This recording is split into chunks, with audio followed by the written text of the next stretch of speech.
guys, Matt with Bust Knuckle here. Today we're going to show you how to install these ORB Fab trailing arms on your Polaris RZR. First thing you want to do when you get your trailing arms is take out the heim and make sure you put some anti-seize on it, and then thread it back in, get it set up where it's straight up and down with the shock, and tighten down the jam nut, and you're ready to install. First thing you want to do is remove the T25 torque spits that are holding down the brake line.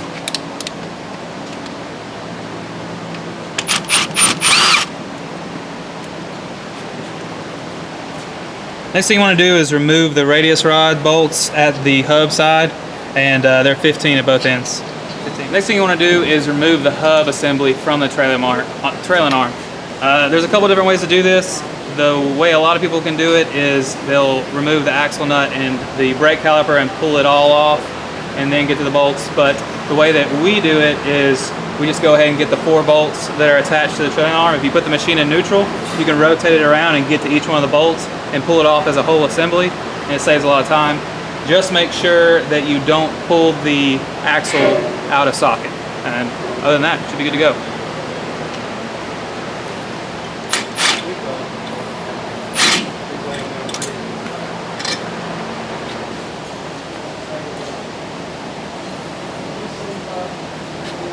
Okay, now that we got the hub and everything separated as a unit away from the trailing arm, we went ahead and tied it up out of the way.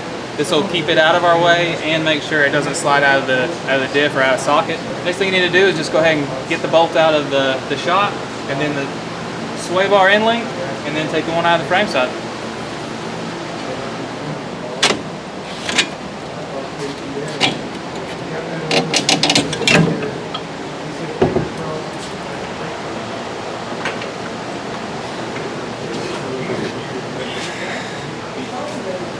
Alright, we got the old trailing arm out. It's time to install the ORB Fab unit, and just reverse the process starting at the frame side and work your way back to the hub.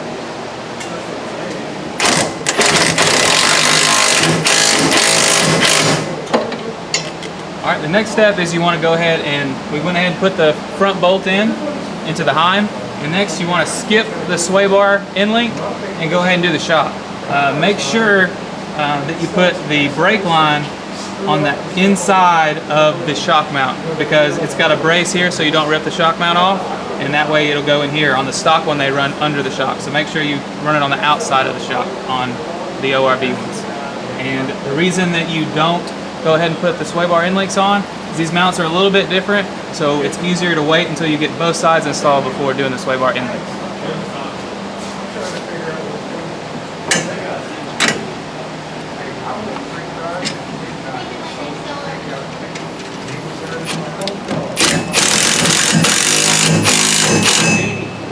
Alright, as you can see, we got the shock all mounted into place and got the trailing arm off where it needs to be.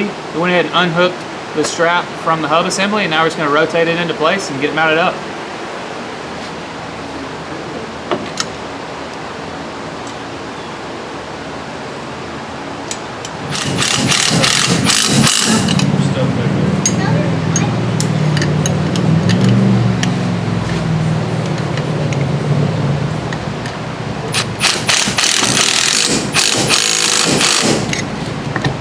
Alright, now we've got the trailing arm and hub assembly all mounted together, so next thing we need to do is just go ahead and put the radius arms back on.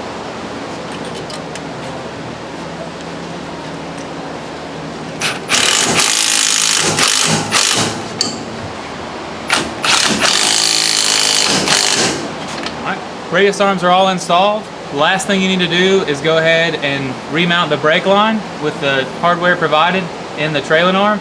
And just make sure that you mount it so you're pulling the slack out, and so you don't have a bunch of slack over here that's going to get caught in your wheel. That's fine. Alright, we got the brake line all out of the way and nice and snug, and last step is once you get the other side trailing arm all bolted up and everything good to go ahead and put the sway bar end links in.